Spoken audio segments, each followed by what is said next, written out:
Welcome to the Blooming League of Original Podcasts.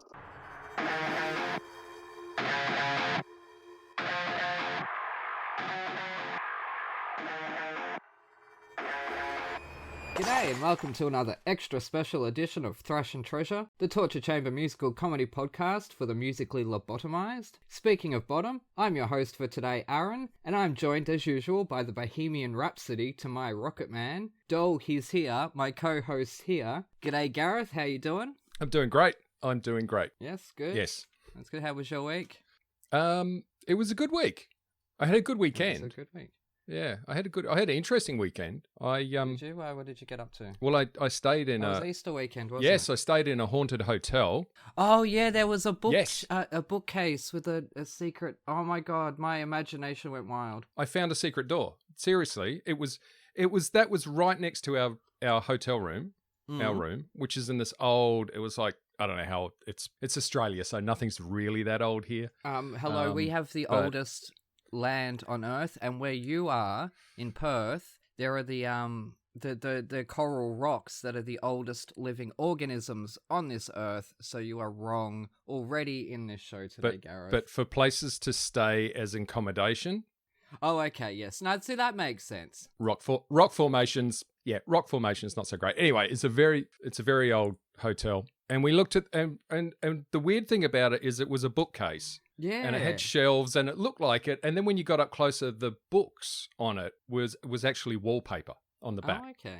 So it looked kind of weird. And me being me, it took a few hours. And I noticed this little latch down by the bottom of it. And I pushed the latch and this thing opened like it was a movie. And it went into this whole different part of the hotel, and they had a kitchen in there and there was a living room. It was a way bigger room than we had. And we kind of walked around and went, I think someone lives here. Yeah, probably a caretaker. So we did what everyone should do. And we both took videos of ourselves pretending to find the door for the first time and put it on TikTok. And yeah, and then we got out of there, but it was so bizarre because that was literally, there was no other doors that we could find that were weird or secret, but that was the weird secret door into the room. So I don't know if you paid extra for that room and we weren't told about it, but yeah, it was a lot of fun. It was a lot of fun. Wow. Fancy that you were at a hotel. 'Cause we've been talking lots about Tasmania and are they still alive? So I sent the family down. So I've got the house to myself for a week. Huzzah. That's a nice thing to do. Go to Tassie. Yeah. I mean, I don't want to do it myself. I don't want to risk my life. So I sent those three down. Why not? It's a child and two senior citizens.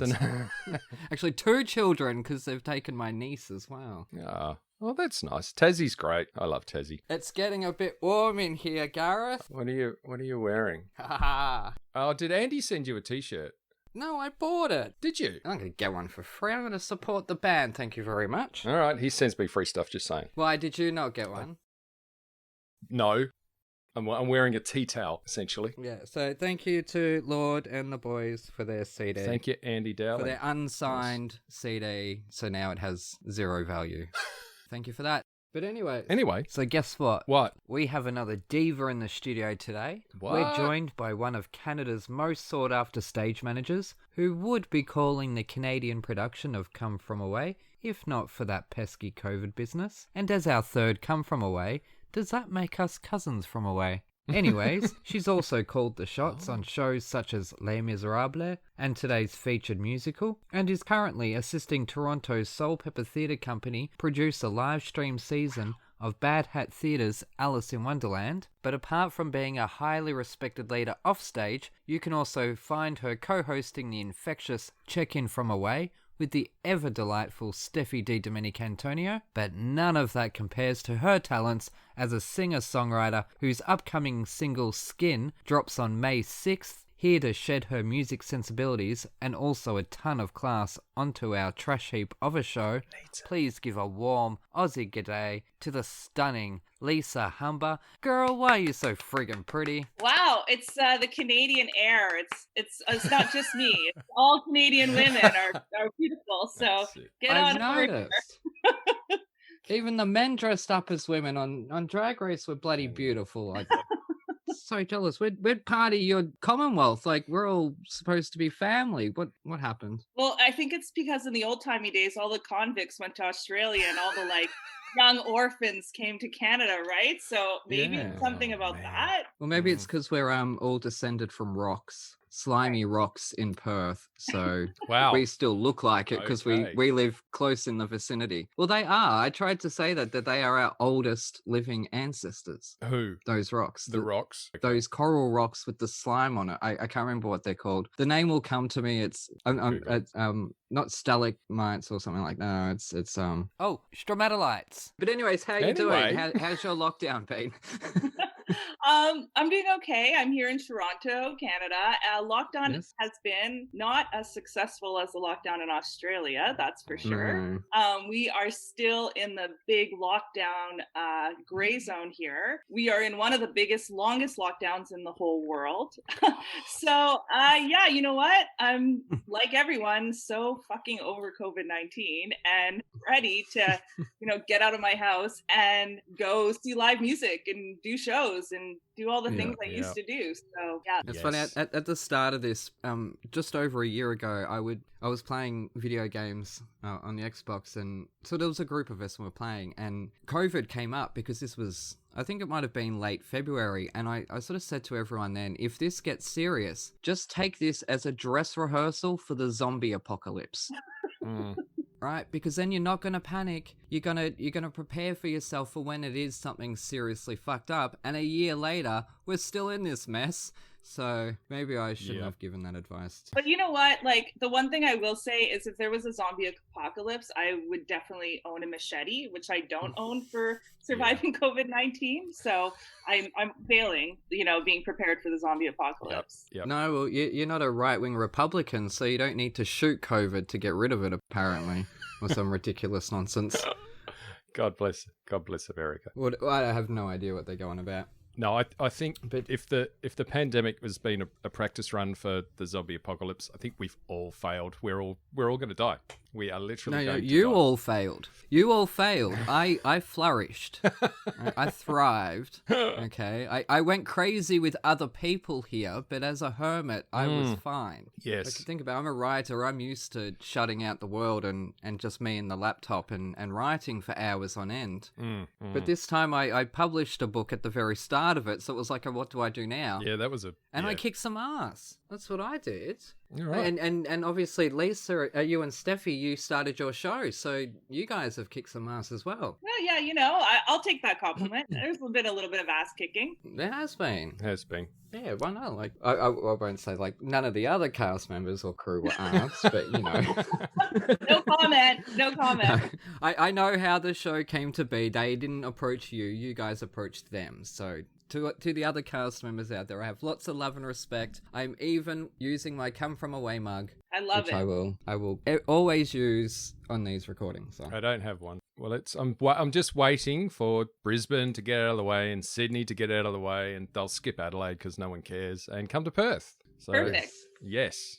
So, okay, for the metal team out there, a stage manager. Now, I'm sure you can put those two words together and think, I can tell what a stage manager does. And then times that by 100, I think, in terms of intensity, because you're standing backstage on prompt or opposite prompt if you're the assistant stage manager. And I'll let Lisa, you explain to the troglodytes in Team Metal. Wow. You might not know.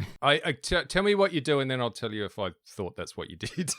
Okay, so I'll give you the quick analogy is I'm like the pilot of the whole show. It's like I am the one that's flying the plane and nothing happens until I say literally the word go. And so I'm the information hub. I'm at the top of the pyramid and I'm there supporting everybody else that's involved in the production. That's essentially the Coles Notes version of what a stage manager does. Is that what you thought? No, I was wrong. No, you were wrong. Why? What were you thinking? I was completely wrong. I thought you just bought them their rider backstage, made sure there was enough beer and, and tacos. So there you go. That's a runner. Yeah, it's a runner. I have done that before in other universes, especially when I was, growing up in my career and working on rock shows and other things like that. And that's equally as fun. But now I'm I don't want to say I'm above that because I'm not. I would still gladly do that if that was a job that came my way. What I'm saying is the positions I hold now, I have assistants that do those sort of things. Now, when in my first year of theatre and our first show that we did, our stage manager was introduced to us as the Big Bad Wolf. Ooh. Is that something that happens? I'm guessing it doesn't happen in Canada. That's not a nickname that gets around. No, you know what? People in Canada will call us like the mother of the show or God. Two terms I actually hate because, you know, as we know, theater is a collaborative art form and no show can happen without everybody's participation. Like I always view a theater production as being like a big paint by numbers picture and everybody has their own color and their own number that they have to paint in and each is equally as important as the other. And I don't want to be anyone's mother. I don't want to be any of that. I just want to, you know, of course I want the show to be awesome and I don't mind having to be the disciplinary if it comes to that. But, you know, I don't like being put that label on to myself. Would you prefer Big Bad Wolf? I'd prefer Big Bad Wolf over Mother or God. Oh God, yeah. Well, last I checked, your surname was Humber, not Humble. So. There we go. Sorry, that was a really bad pun. Have you written that one for a while? No. Oh, okay. I just thought of that. I like trying new material on the road. So. Right. Good luck. Yes. That's a lot of power to wield, though. No one moves until I say go. That's like. You know what though, but with a lot of power comes a lot of responsibility. So you have to cliche alert. Sorry. But it's like the accountability. And the thing is that my job is easy until stuff goes wrong. And then that's when things are really important, right? And if you're working on a multi-million-dollar production like The Sound of Music that I did here in Toronto, which one of your countrymen was in, which we'll get into later. Okay. We'll talk about it. But it sounds like he was cute. You can tell me. We had a 10,000 pound mountain in the show, right? So if that breaks down or something happens, the stage manager is essentially the one who has to decide how we're going to get out of the conundrum. And so with, you know, when there's millions of dollars at stake, you can't, you know, you're allowed to make the wrong decision once. And then maybe you'll be there to make the decisions again. Then you're down to assistant stage manager. Exactly. Subsequently, a 10,000 pound mountain is what I describe my future husband as. Wow. Anyways, let's move on. So this week, it's a visual. Gareth. Yes. You gave us a metal album. I did. To endure. Would you like to? Enduring. It was endearing. No, I dug back into something I'd class as one of the best releases of the year, whatever year that came out. I think it was 2018. So, you know, that's where I live. And it was Slipknot, We Are Not Your Kind. And I genuinely, this is the love that I share. This came from my heart to your ears. Wow. Yeah. Is that why they're bleeding? Could I ask you a question first? Like Slipknot, when I saw that name, first of all, I thought, that's like something that comes out of your nose when you look in the tissue? You know, you're like, what kind of name is that? Slipknot. I'm like, I just had a Slipknot come out of my nose. So.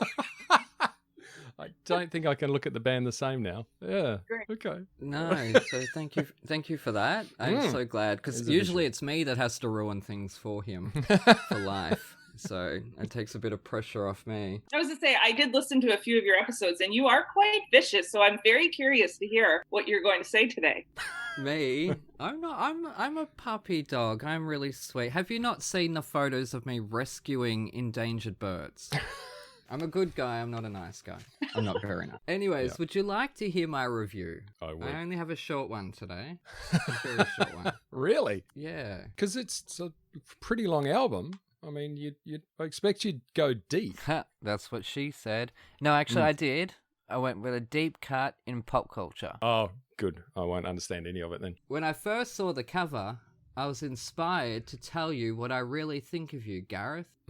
Dear Gareth, I hate your stinking guts. Wow. You make me vomit.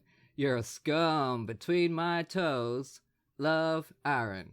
And full credit to Paul Gow, Stephen Mazur, and Penelope Spheris, the screenwriters of the Little Rascals movie from 1994, which is where I totally ripped that review from, which is not a review. I was just being a shithead. Anyways, 3 stars. I actually kind of like this album, but that fucking get rid of it. Corey but there Taylor. are some really melodic songs on there, and Spiders, ill, gross, but that's a really good song. Wow. Like, I really liked that. That was I really liked that. That was a standout song for me as well. I had 3 of them, and Spiders was the number 1 standout. Yeah. Insert coin. Thank you, Slipknot, for putting a beginning or opening song at the start of your album. Yes. You have to insert a coin to start a jukebox. That's the first track. Oh my god.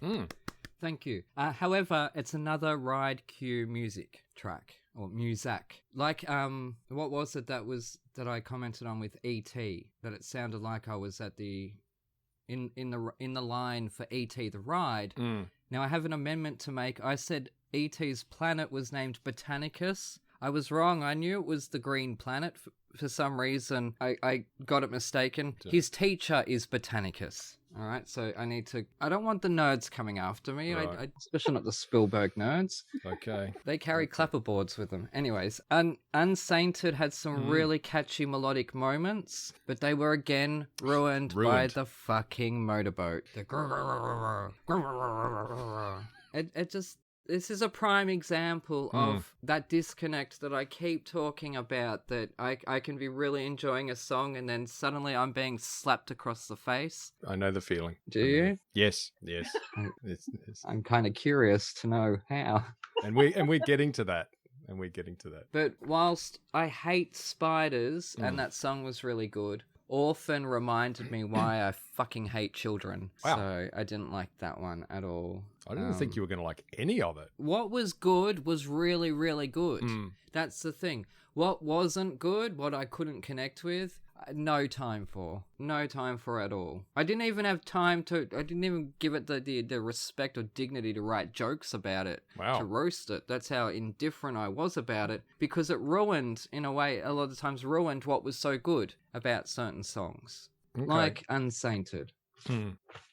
Amazing. No, I forgot how much I love this album until, because I haven't heard it for a little while, and I put it on and went, yep, you're going to like it right up until Corey Taylor hits the unclean vocals, and then you're gonna hate it. And that's the opposite for me. See, I actually prefer when he doesn't sing clean so much, because it's not really... Slipknot, early Slipknot was really quite in your face. I get it, this one is as well, but yeah. I thought, there's enough. This is probably their most, I'm going to use the word, experimental album, and they're a pretty experimental band. They've got like 1,000 members and 2 percussionists and a drummer, and it's just completely bonkers what they do. But I thought, well, this one's probably one of their... It's definitely one of their best, and I thought, let's throw it out there. Also, they were supposed to tour with Metallica in 2019, and Metallica pulled out, so we got nothing. And that wasn't even COVID related. That was James Hetfield related, because he sadly had to go and get himself sorted out. But yeah, anyway, I was sad that I missed Slipknot. But yeah, there we go. And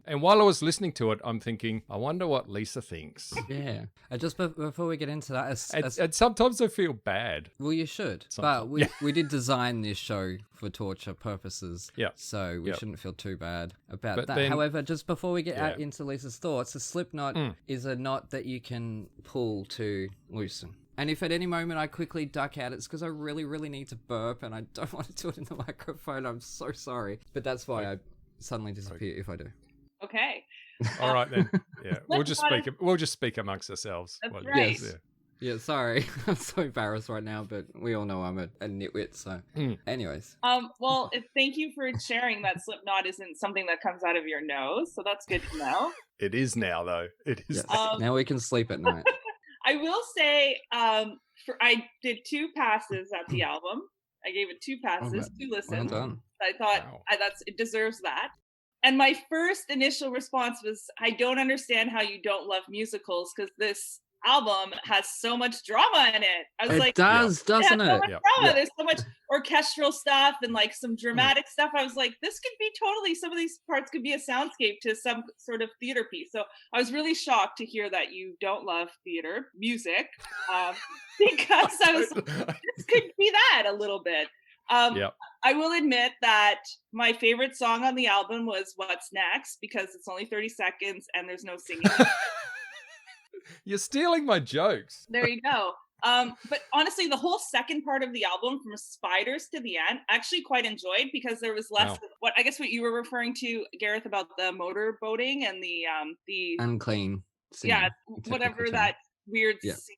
I don't even know what it is. Like it sounds like torture moaning or something, or like I don't know what it is, but I can't handle that. I just like take those all out, and I would totally listen to this album as an instrumental album / the parts where the singing is not torture chamber.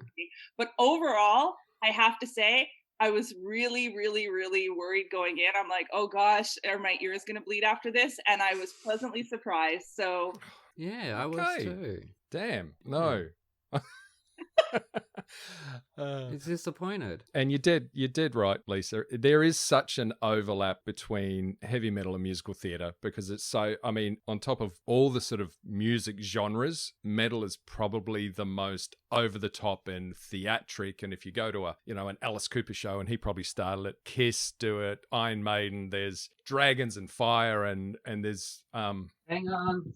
There's just so much going on than four dudes just standing there and banging their heads. So, and there's such an overlap, and I think that's part of the reason the show works. Yeah. And sometimes we love and some things we hate. But the singer Corey Taylor has got another band that completely slips my mind, but he sings in that completely clean. There's no growling or anything like that. So, and he's got a pretty damn good voice. So, and I've completely forgotten the name of the band, but it's still hard rock, but it's entirely different. So yeah. But also he has such a good voice, and he sings in that other band. Like all those weird like moan, groan, growl things, they're gonna shoot his vocal cords off. He's never gonna be able to sing again. Like I'm like, why? I'm like, that must hurt. Like how many takes does he have to do to get that for him? Yeah, you'd want to get it the first time.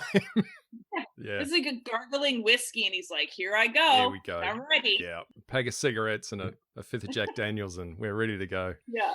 Would you want to get it in the first take or the 50th take when you can't feel it anymore? Yeah, that is true. No, that wouldn't be good. Do it in the first take. I'm kind of glad you guys found something in it, you know. Yeah, no, what was good was, and I've never, I mean, I would have heard Slipknot at parties. Yeah. Back in my punk days. Same with System of a Down. Which is where the conniption fits come in, because I don't want to be reminded of my 17, 18, 19, 20-year-old times. No one does. No one does. But I don't remember them like I did System of a Down with that Chop Suey song, which was played 1,000 times a night. Yeah. Which was a much bigger hit. That's Slipknot are huge in the metal community, and when they came out, they were doing stuff that no one else had done, and they were pretty outrageous. And you know, for a time, they still all wear masks, which I don't know how you can perform with, you know, night after night with a sweaty, horrible mask on, but there you go, they do it. It's very timely. I was like, you could say they're ahead of their time, right? Yeah. Like, you know, they're ready now. Let's go. Now they yeah. Except no tours. So yeah. So they were, you know, in metal realms they were pretty big, but you know, System of a Down had a big mainstream hit. So yeah, where System of a Down, they're never going to. I don't think it's definitely not music written for radio. So right. Could I ask you a question as the resident metal expert? Yes. Really out of curiosity. Like, does System of a Down or Slipknot have that guy in the band that wears like the KFC bucket thing on his head? No. Oh, that was that? Buckethead. Okay. Now there's hang on, Korn. Is that Korn? No, I know this. I know this. Well, Buckethead. I know this. Okay. Yeah, no, I have no fucking clue. No, Buckethead played with Guns N' Roses after Slash left, when they weren't really Guns N' Roses. Yeah. But before that, wasn't he in one of those like metal? Yeah, that's what I'm thinking. I know this. He was. I don't know why. I don't know why I was like, oh, maybe he's in Slipknot. No, their masks are a little bit more serious than a KFC. A KFC bucket on your head is actually it's become a thing at the cricket in Australia, because they sponsor it, and you can literally buy a bucket and you put it on your head like a hat, and it's a fashion item at the cricket, because let's face it, there's not much happening at the cricket, so you've got to do something to keep yourself amused. Are you drinking alcohol as well, or are you? Most definitely. Oh, yeah. Okay, I was like, is you're just like, I'm gonna get some fried chicken, I'm gonna put the bucket on I'm my gonna head. eat all this chicken and No, they sell the buckets without chicken in it. You just go and buy the bucket and stick it on your it's an accessory. Wow. And then you buy beer in a plastic cup, and you buy so many that they put them all together and they stack them horizontally, and they try and make a big long snake, and they call it a beer snake that goes around the ground.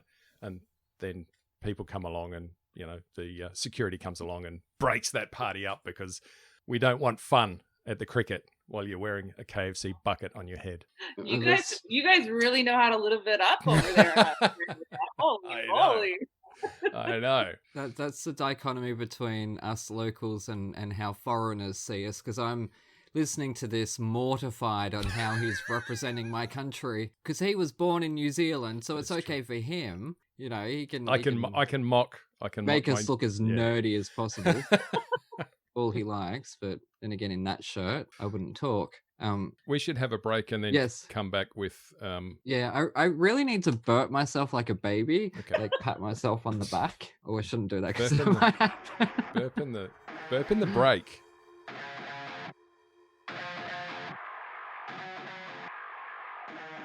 Coming this summer, winter, spring, or fall, the first ever musical theater sitcom, where you go behind the scenes of the latest West End show, the Fosse Forest Ballet. Where's the important stuff? Aha! £1,000 a week ensemble rate. That's what Mamma Mia likes. Starring Philip Joel and a West End cast featuring Kerry Ellis, Darren Day, Louise Demon, and Oliver Saville, and more. It all started in 1987 when I was a jobbing actress working at a diner. Yeah, it's just I had a really bad experience when I was touring Australia with a wombat. Darling! Mwah, mwah. La, la. How long have I been mentoring you? 3 months? 2 years. So her name is Henrietta. The horse. Yes. I've managed to secure you an audition for the biggest, most innovative, and the latest show to be going into the West End. Joseph and his Technicolor Dreamcoat. Think more along the lines of Panther. Frozen.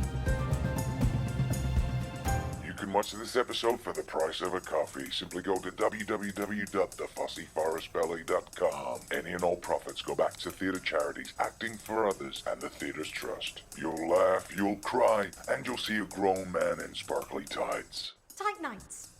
Nice tights.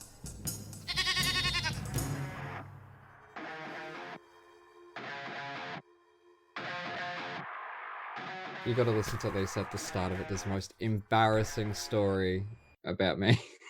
Is that the spider one? No. Oh, no. Yes, it.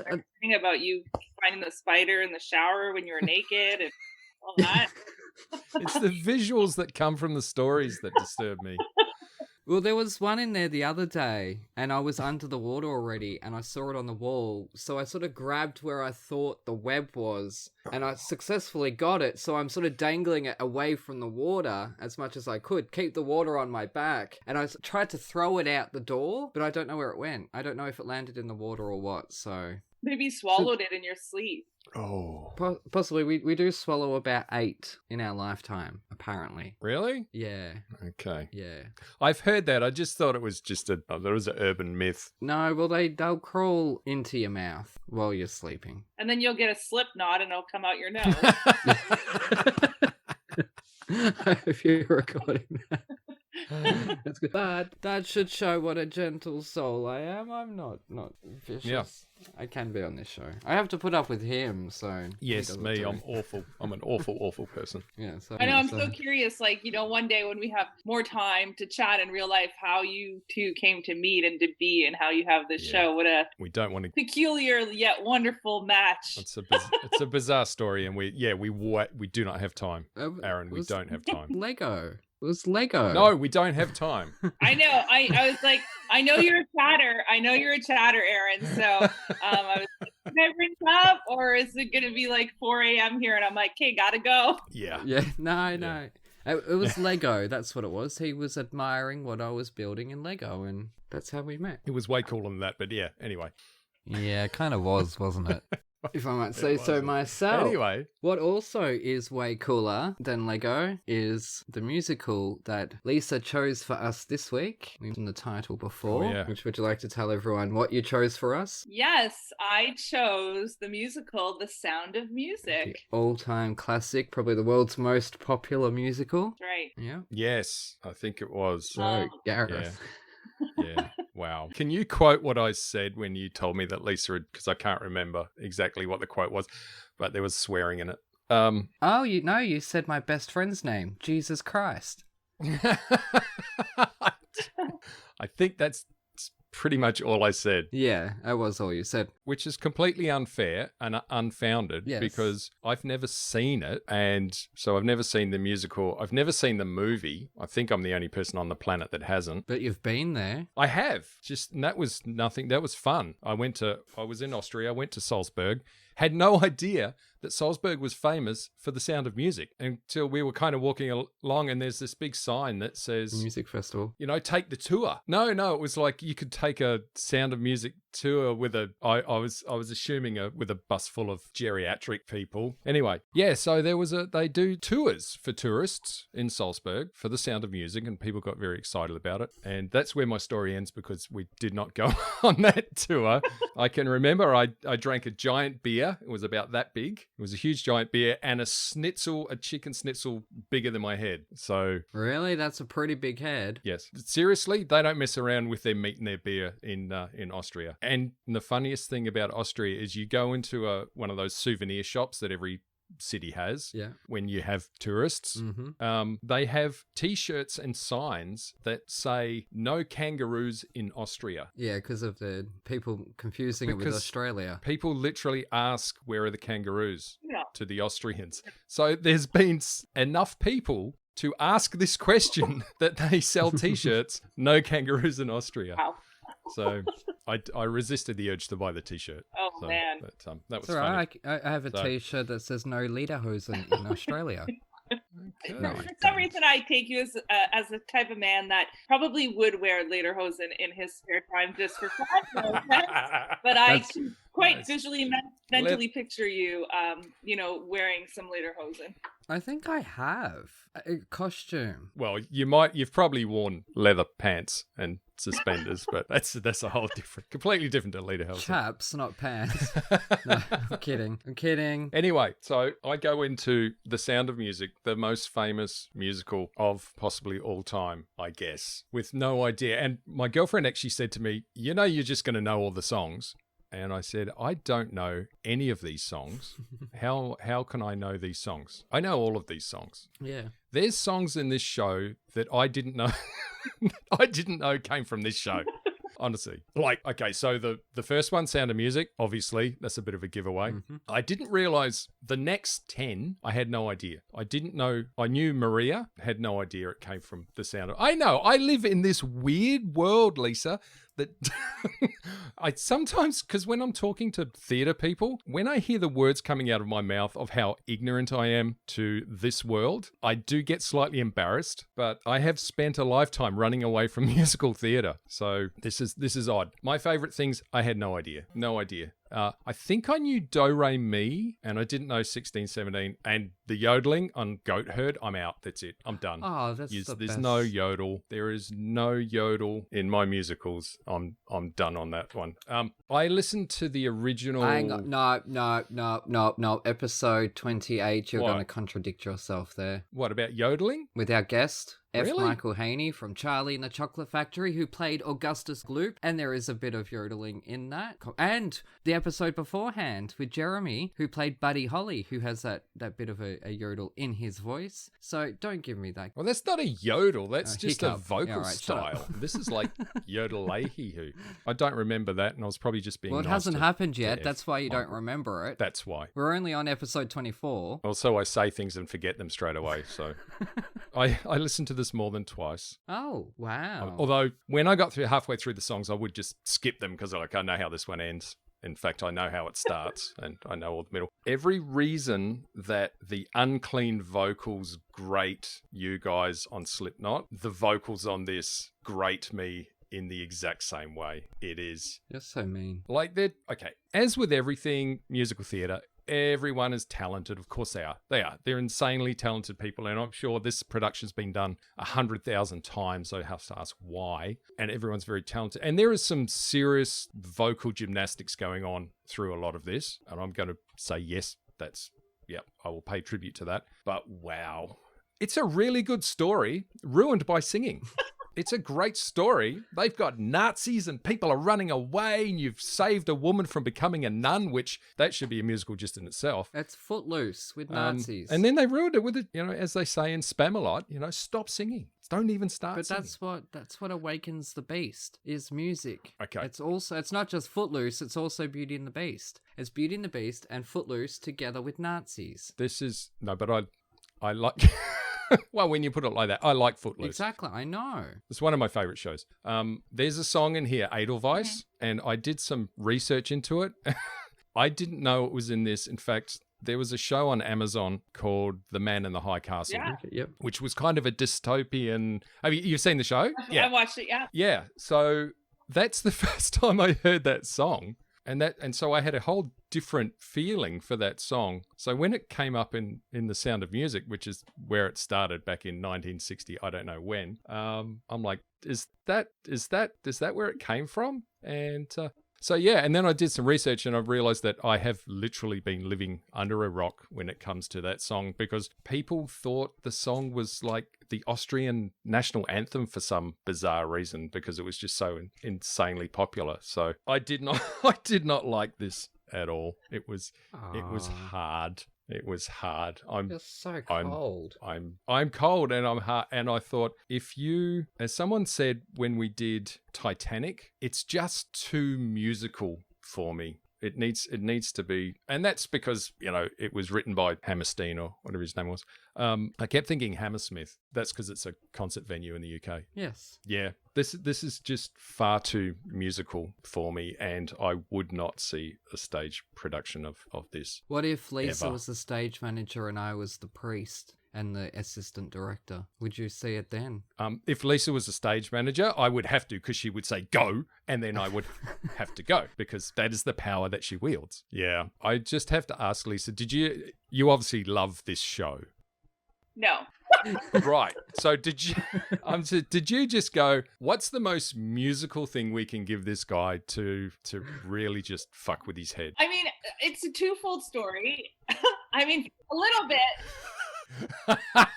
You're an evil person. But also, I'll say, I agree. I don't love The Sound of Music, and I listened to the same soundtrack you did over the last couple of days. It was the first time I had listened to the music in 11 years. Yeah. So I did a run of The Sound of Music from 2008 to 2010. Oh, wow. I did 1,000 performances of The Sound of Music. Oh, you poor thing. So can you imagine, Gareth, listening to that 8 times a week for a year and a half? And I hadn't listened to it. I hadn't listened to it then. No, it makes you fully go insane. I don't know how I'm standing here in front of you right now.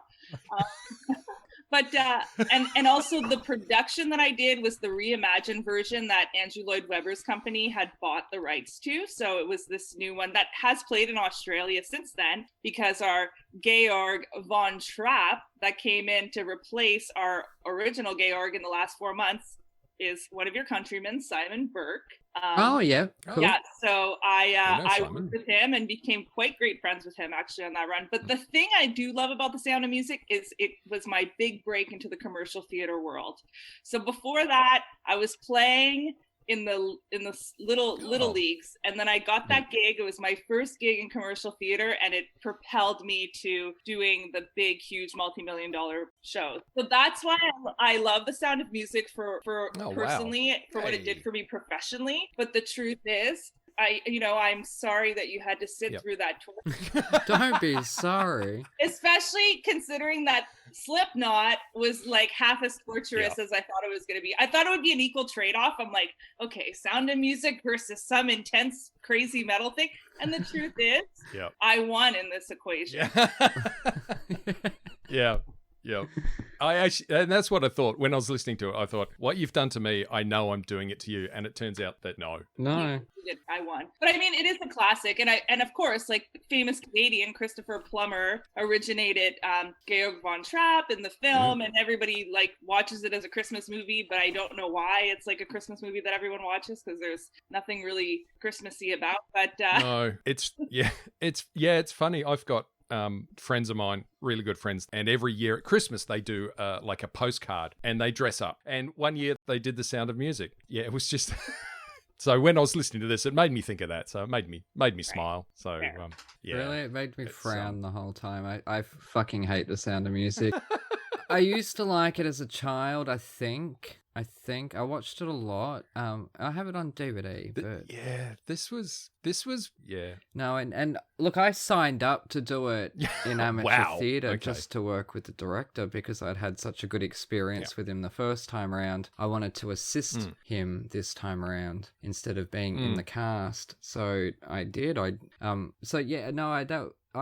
only put up with that show for I was only 5 months for me in terms of from rehearsals to the end.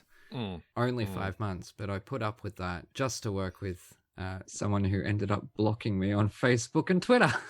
Oh no, that's too bad. Their loss. Yeah, I mean, it is his loss. Like I said, professionally, it was kickstarted my career. I also I got to meet Andrew Lloyd Webber. He was at the rehearsals. Oh wow, okay. Well, and also in those days, I was the assistant stage manager. I wasn't the boss. I was still, beginning my chops. So he had no time for me at all.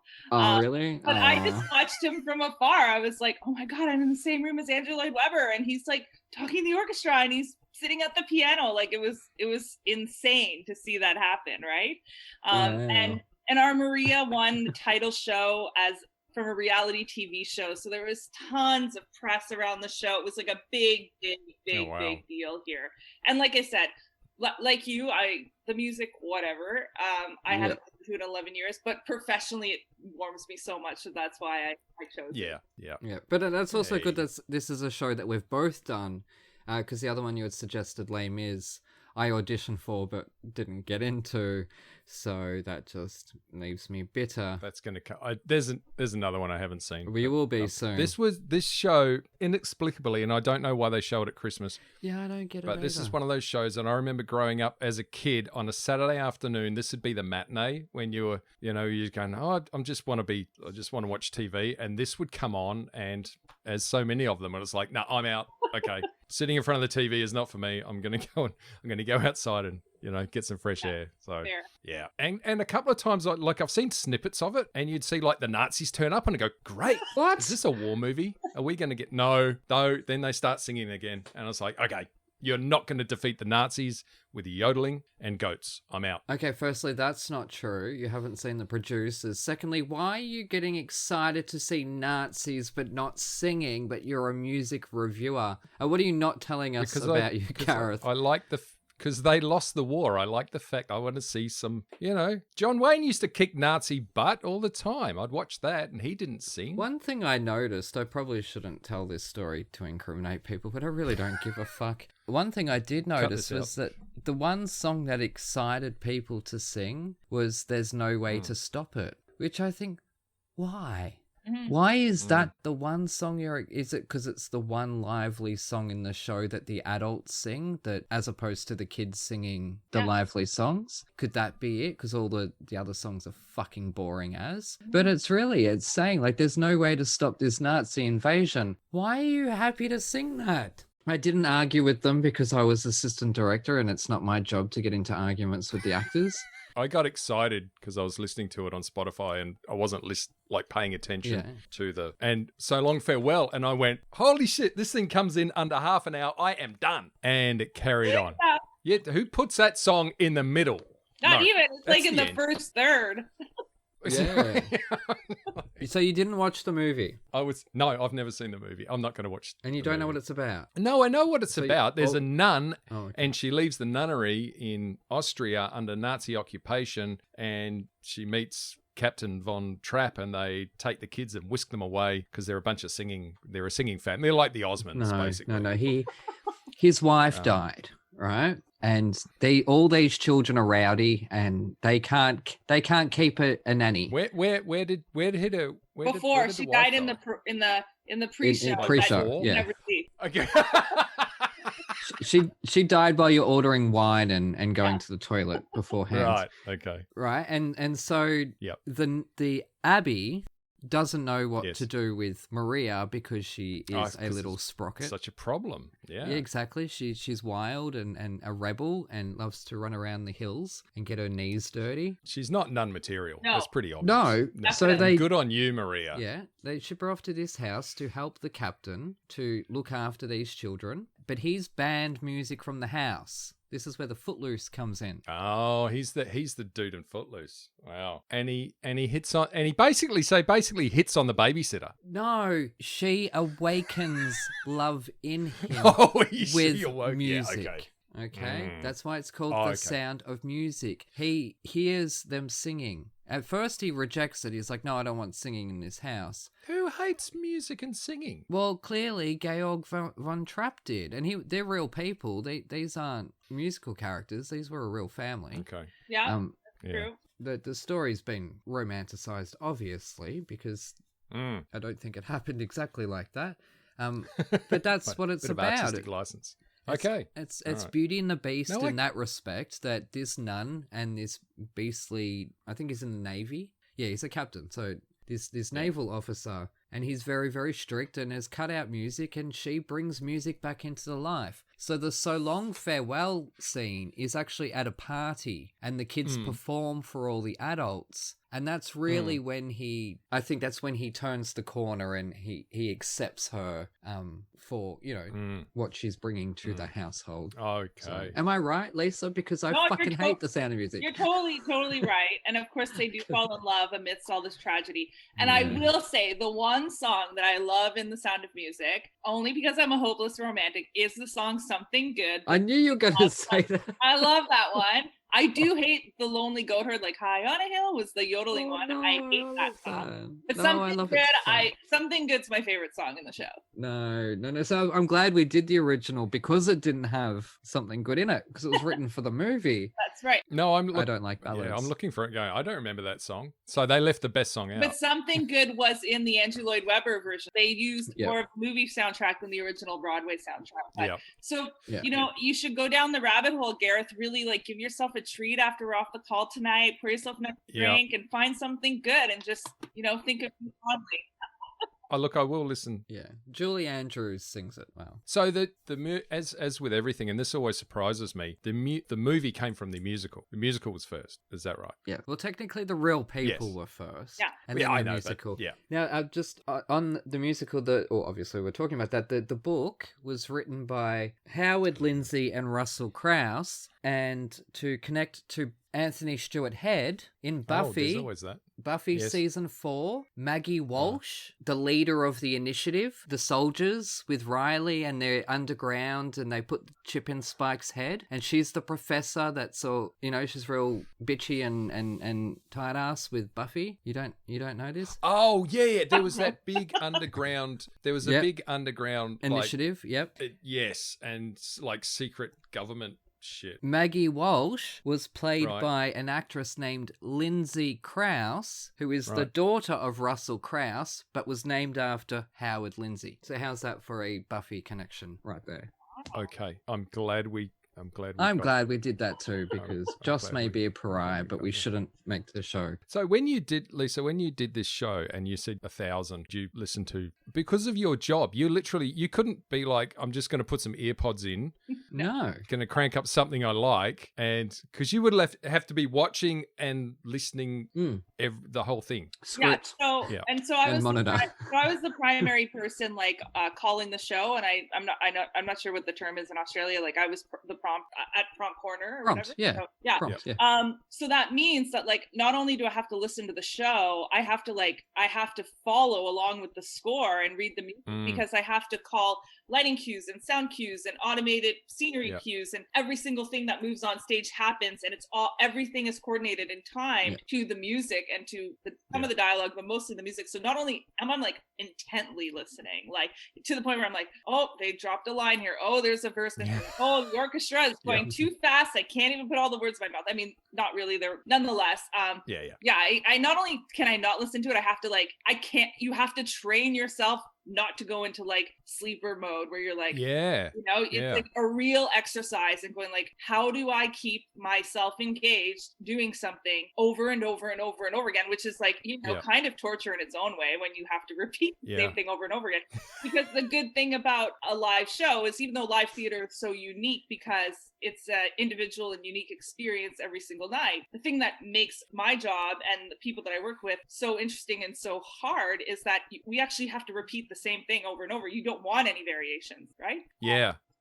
It was listening all the time. So there was no. This is interesting. This is probably the one interesting thing I discovered when I saw Aladdin on Broadway, and we met the cast afterwards, and we're asking the questions. And the guy who played the genie would every show he would ad lib, and I thought, and then all the other guys would have to sort of not completely out there, but he would just to keep things, he said, interesting for himself. And he had the sort of part where he could do that, and everyone else kind of had to pick up on that and work around it. And I'm thinking, shows like this, there's no ad libbing at all, is there? You're not. I just want to sing it this way, and this is the you guys sing the chorus for me sort of thing. There's none of that, is there? No, I mean, the thing is, especially with the big mega musicals, is that it is meant to be kind of a cookie cutter production. Yeah. Like the Les Mis I did in Toronto is the identical one that happened in Australia in 2014 or whatever. It's the exact same one. Like they could have literally flown me to Australia, and I could have called that show, and all that would have been different is the accents and like the actors playing the roles. Every single thing else is identical and should be. And for me, there's a big struggle sometimes when you're doing that kind of commercial level show that the audience, that's what they want. They want to see something they're familiar with and they're going to know and they're going to love. But to me, that's kind of a little bit like it's disrespectful to the process and to everyone else on stage. Like, I think it's kind of, unless the director says, you got 2 minutes to just like crack your own joke and do it. Like if it's a given direction, sure. But overall, I'm kind of like, that's kind of a dick. It wasn't a good show, I can tell you. Anyway. Yeah, they did the pre-Broadway trials in Toronto, and I saw one version of it, but they literally, in the month that they played here, they had like 17 different shows. Like every night it was a new rewrite, a new entry, cut this, a cut that. Like it was a really tumultuous experience before it went to Broadway. Yep, and there it was. But anyway, that's not my... Disney and musical, you couldn't have put me in a worse show, honestly. It scarred me. It did. Wow, that's it didn't. I felt, honestly, my claim to fame is I fell asleep in the middle of the second act. So there you go. Or the middle of the first act or something. Anyway. Okay, that happens a lot. That's an expensive nap, but it happens a lot. So I didn't pay for the ticket. It's all right. But bonus. We had dinner before the show, and there was lots of beer and food, and anyway. Hey, I get it. I get it, and I work in the theater full time and have seen thousands and thousands of shows. Lots of them are the same one over and over, but I get it. Yeah. I don't know. No, I really, really admire your discipline to do The Sound of Music for that long. So the Come From Away, I could do that till the cows come home. Why do I keep saying that? I haven't seen. I want to talk about. I haven't seen. I'm going to see it. It is on my list of every musical that I want to see. Well, Come From Away's the only one on the list at the moment, so that is definitely there. Wow. Oh, is that? No, it's not. Oh, there's some other ones. The Prom. Assassins. I want to see. That's a good one. I wanted to ask you about Come From Away because I was watching Check In From Away, and you did the Aussie one with all our great cast who are working, which is amazing. And you showed a clip of and I think Aaron, you were probably at this show. The new opening night, and there was a little speech about this is the first, and I can't remember how many. Oh, that No, I wasn't at that night. I can't remember how many days it was, but it was like, this is the first one in. It was almost a year. It was 300 and something. Yeah, it was like 330 days or something. There was an audible gasp from the audience, which was absolutely amazing. And I think it sort of it showed that how important it was and it's been to get theatre back and get people back working and get people back being entertained. I thought it was a really great. It was a great thing. Did they shoot that, or was that some bootleg you guys found, or? Yeah, so that was so the team that puts it up in Australia is the same team that did it here in Toronto, so we all know each other. And that was something that was shot, I'm not sure by who on the night, like that they had, like Ricky, the associate choreographer, who was one of the men doing the speech. He kind of had the darker brown hair. He had it and he shared it with us. But I will say that video went viral on Facebook here in Canada. And even people that didn't work on Come From Away, just arts workers and theater makers and artists, watched that video and felt such a sense of hope watching it. You know, it really warmed people and touched people on a visceral level. I think even if they didn't work on Come From Away, it's just a really special thing to have happen. It really is. Yeah. And it's great that you said it went viral. That doesn't surprise me. It's just great you could share that with, the rest, the rest of the world. So there is light at the end of the tunnel, everybody who's not in Australia. I don't want to share it. Huh? I don't want to go to fucking Brisbane. I don't want it to go to Sydney. I don't want it to go to Perth or Adelaide. I want it to come back to Melbourne. Just stay in Melbourne. We've got the East End Theatre District here. I don't know why we're calling it the fucking East End, man. Is that where I saw Book of Mormon? Yes. All right, I've been there then. Yeah. Yes, but that's the East End Theatre District. Right. Yes, so you can just come here. They could build a theatre specifically for it, right? They could open our own production of Phantom of the Opera, so we've got our own tourist musical. They could have a proper East End district, theatre district in Melbourne if they actually invested a few $1 million into it. But why would they do that when they're too busy building fucking roads? No, give us some more theatres. Give us a proper working permanent theatre district that shows come here and stay. Yes, do they don't go after a couple of months. Well, but they kind of have to go though, don't No, shut up. I don't want it to go. I want Billy Elliot to stay. I want Come From Away to stay. You have to spread the love. You got to spread the love. Like how many people live in Melbourne? Like 37? 5 million. Oh, okay. There you go. It was like 30. Exactly. Same as Toronto. Yeah. Okay. So it's sustainable. It's stable enough. We've got a huge theatre industry. We've got, look, a big enough theatre industry. Amateurs are patting ourselves on the back. Wow. Because that's how big our fucking theatre, pardon my language. Yes. So, look, we've got the Arts Centre that's got a few theatres in there, sure. But I don't think 6 is enough to sustain a fully functional, working Broadway-type district. Yeah, but don't you like it? It means it switches it up. It keeps it fresh. You get new shows all the time. You can see. Nope. Tommy's coming August. My favorite of all time album across all genres. That's coming for like 9 shows. Oh, that's not. I know. And I have to see that show now. You should. I'm going to see it. Honestly, you'll like it. It's a total rock opera. It's not. No, he's going to hate it then. The problem with rock opera, there's too much opera in my rock, but which is nonsensical because some of my favorite metal singers are like they sing in that operatic style. So I'm just a rolling conundrum of idiocy, to be honest. So, well, you are. Anyway, I've got an 11 o'clock that I need to be right across the other side of town. So I literally have to run. I'm going to say thank you and goodbye. Thank you so much for joining us here. I look forward to going to Australia and having a beer with you one day. Yes, let's do that. Okay. Thank you so much, Lisa. It's been awesome. 100%. Bye. Good work, Gareth. We'll be back in a moment with Lisa Humber.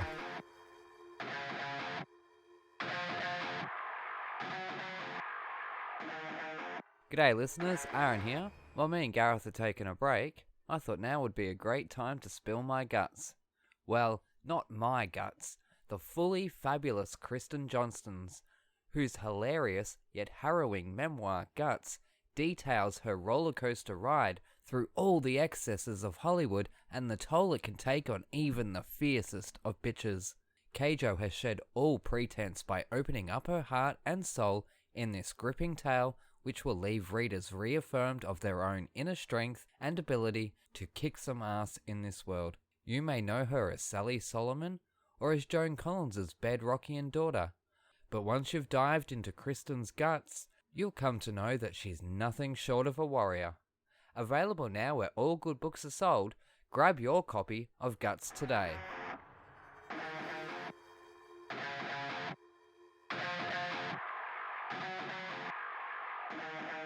I'll ask the same question that I asked Steffi. I don't typically like to repeat questions, but we'll see what your perspective is. Who would be your dream guests for Check-In From Away? Whew, that's a Steffi big said one. Avenue Q original Broadway cast. Wow. And this is from any point in time, so you can go back to the original Shakespearean casts if you like. They'd all be men, and I think in today's times of female empowerment, no one wants that. Honestly, I mean, I think because this is like, again, is rooted in my childhood, but like, I would love to have Andrew Lloyd Webber as a guest. Like when Yeah. I was a young girl, like my family, I grew up 5 hours north of Toronto in a small town. And our big family trips were to drive to the big city of Toronto and see the big musical. And it was always Oh, like wow. Joseph and the Amazing Technicolor Dreamcoat or Phantom of the Opera or, you know, that sort of thing. So for me, it would be a real, and also because I worked on the Sound of Music and he was there. Obviously I was a nobody, but I'd love to just chat with him and, you know, connect with him. He would be a dream guest, Andrew Lloyd Webber. I know it's kind of cheesy, but I don't care. No. But it is true. Like this whole business is built on connection and reputation and who you know, and you know, and we actually, the industry is so small. Like I worked with several people from Australia know someone that knows someone. Like it is insane how small the global community is. Yeah. With Australia, Toronto, Broadway,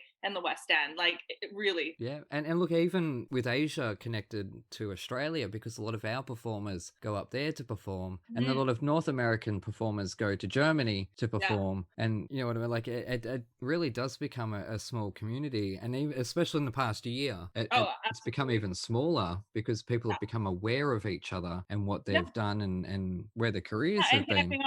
Connecting online with shows like this and shows like Check-In From Away, you know, talking to people from all over the world that are like-minded, have the same interests, and know lots of the same people, or 1 degree of separation, right? So yeah, yes. No, you're still doing Alice, aren't you? I'm done, Alice, but I've started another show that is going to be streaming. It's a one-man, really cool musical, and that's going to be streaming in end of April. Hopefully, it'll all work out with the government stuff, but we're in rehearsals for it right now. So a one-man musical. That's kind of how I live my life. Kind of like 7 music videos that are going to be live streamed. So okay, yeah. Cool. Oh wow. Speaking of Come From Away, when did you join?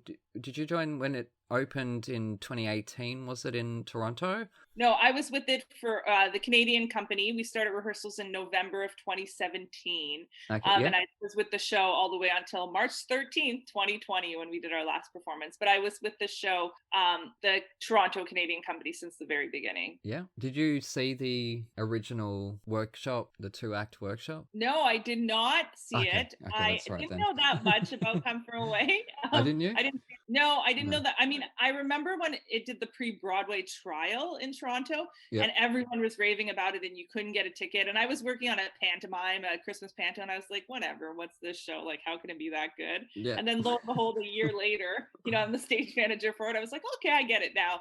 But I never saw it or anything before. Okay. That's good, because Steffi did, and I'm so jealous because I really want to see it, how it could have been as a 2-act musical. I don't care how crude the footage is. David and Irene, please, I'm happy to spruik your show. All I want is to see that show. Anyways, so obviously you're off stage when it happens, when the show's happening, but what's your favorite moment that you feel the vibe from the audience? I mean, I would definitely say that the play out, like the end of the show, and the way that the audience reacts, because there's not very many moments, as you know, in the show where there's no release, and that's intentional, right? Like it's like moment after moment after moment, and you just, this tension keeps building, quite like it would have felt in that week, you know, in Gander, no time to release, build. So when that eruption happens at the end with the band play out, it's really something phenomenal to hear. Like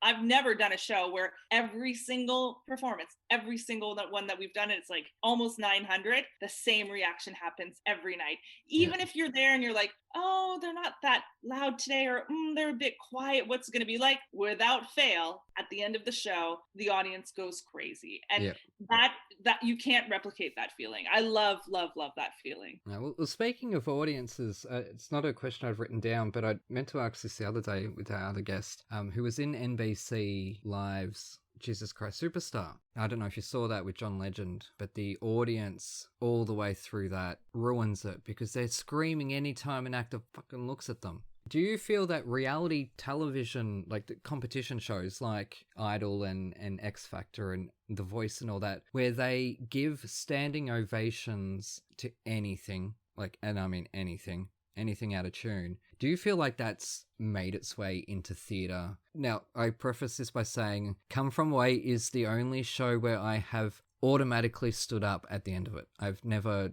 like maybe when I was younger when my friends were in a show and we were just being stupid giving them standing ovations, but they were in a pantomime or whatever. But this is the only professional show, not even Billy Elliot I gave a standing ovation to, and I cried all the way through Act 1 in that. So do you feel like that's sort of, that audiences are, tourist audiences I'm saying, feel like they're thinking, oh, we have to stand up now, like that's what they're supposed to do? Oh yeah, 100%. Oh, I definitely think that, like, Once upon a time the standing ovation was because, you know, the show was so phenomenal, like you couldn't do anything, it did that to you. And I do feel that, you know, audiences have been taught to do a standing ovation at the end of a show, and performers are expecting it now as well, so it's kind of a double-edged sword where they're like, well, they didn't stand, or only half the audience stood. And I'm the type of audience member who eventually, if the whole entire room is standing up, I'm not going to be the only one sitting in my seat, like, because I also am like, well, now I'm not. And because you know, when I go to shows, lots of people know me and they'll be like, Lisa Humber didn't stand. What's her problem, right? But I do feel that push and pull sometimes, like, unless it's pretty rare that I'll like jump to my feet and a standing ovation, because, and I do think that audiences are being trained badly. And you know, and it's true, it's because of this reality TV show world that we live in. I love you, Lisa. Thank you for confirming, because this is something that has been driving me nuts for years. And I don't even remember what it was. Look, and I'm all for a Patti LuPone coming out on stage and getting her round of applause when she first exits, but even first enters, even then I still think, wait until she's spoken, because you don't know, she might open her mouth and suddenly burp or something, or whatever. Let's not bloody count our chickens before they hatch. But one thing I saw was a transition between a younger character turning into an older character, and it wasn't anything special. The lights didn't go down, there was no puff of smoke or anything like that, there was no disappearing magic box, it's just one ducked and the other one ran out, and the audience stood up and applauded. And I felt really sad, because why? I know, it's like, what motivated them to do that though? Was that something that was like, what's the motivation? Was it something that the director had cleverly done that all of a sudden like caused this osmosis? Or was it because they're like, oh, well, in The Voice, when they do the changeover from the one singer to the other and everyone's on their feet, well, I guess that's what we do now, right? That's a very interesting question. Like, was it something so smart that the director had come up with, and that's why you were like, I can't help it, I have to stand? Or is it because people have been programmed to do this? I really do think it is because they've been programmed. And, you know, and obviously, like, the theatre industry is thousands and thousands of people, but it's still small compared to the rest of the people who are coming to the shows.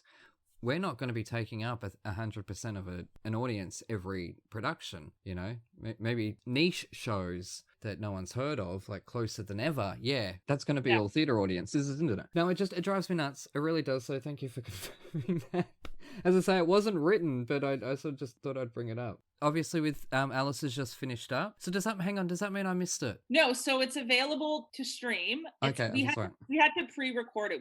Originally we were going to live stream it, but because of how tight the regulations were here in Canada with the pandemic, they weren't allowing live streaming in theaters. So we had to record it. So we recorded the whole thing over 2 days, 5 cameras, and it looks really good. And it's available for streaming to purchase. It's $20 a household till the end of April. And there's like several, and it's totally set up like if you were going to the theater. So I think you can only buy tickets Thursday through Sunday or something. And, you know, there's 7 p.m. performances and 1 p.m. And then once you buy your stream, you have 4 hours to watch it. And then the link appears. I did an Alice in Wonderland, as I sent you the picture. Why did did I think it was March 25th?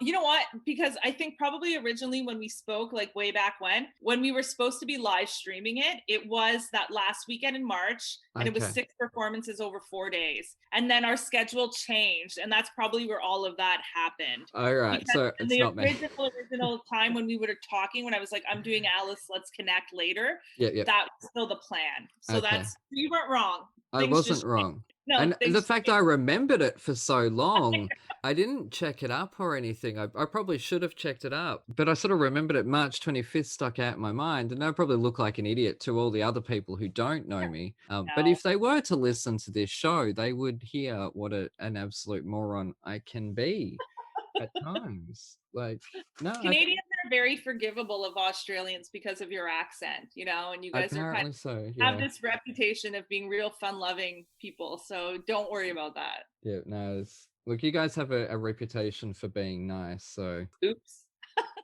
that's. And you're single. That's really good, by the way. I really Thank like you. that. Thanks for Yeah. your support and, you know, retweeting my singles and like checking out the Spotify. I really appreciate it. It's really awesome. So thank you. Someone added me to a Spotify playlist that I don't know. They added me for 8 days, and then it was called a newcomers playlist. And in 8 days, it got like 6,000 streams. And then I got taken off the playlist, and they added a whole bunch of new artists. So I was like, I don't know how this happened, but I'll take it. Yeah, why not? Yeah, and obviously I've told you Tickle Cove Pond is my jam. Oh, that's my dad's favorite song. And Yep. I did it for him as a birthday present for his 70th birthday before I lovely. ever like thought about writing my own music. It was like Yeah. totally a one-off. It was this, I wanted to do a special birthday gift for him. So my Yeah. friend, who's a producer and a professional musician, I asked him, I'm like, would you help me with this? This was 2 years ago now. And he was like, no problem. Of course I'll help you. And that was like, that happened. And then fast forward a year and a half. And then now I'm pursuing doing my own music. But Tickle Cove Pond was a birthday gift for my dad. So it wasn't a dream you were chasing before that? No, I mean, I had Wow. studied music as a person in my teenagers and early 20s, and then gave it up for 20 years to have this career that became all encompassing. And then when the pandemic hit, you know, I've always had lots of songs in my head and kind of noodled around in private, and then kind of thought like, I can't hold back anymore. I gotta try doing this. So that's how it all came to be. Like, I only started in September. Wow. So you and I have that in common, that we put aside our dreams for how long? A long time. Yeah, exactly. It's a And very long time. now we're chasing it at the same time. Although you've been working in professional theatre in that time, my experience in professional theatre was 1999.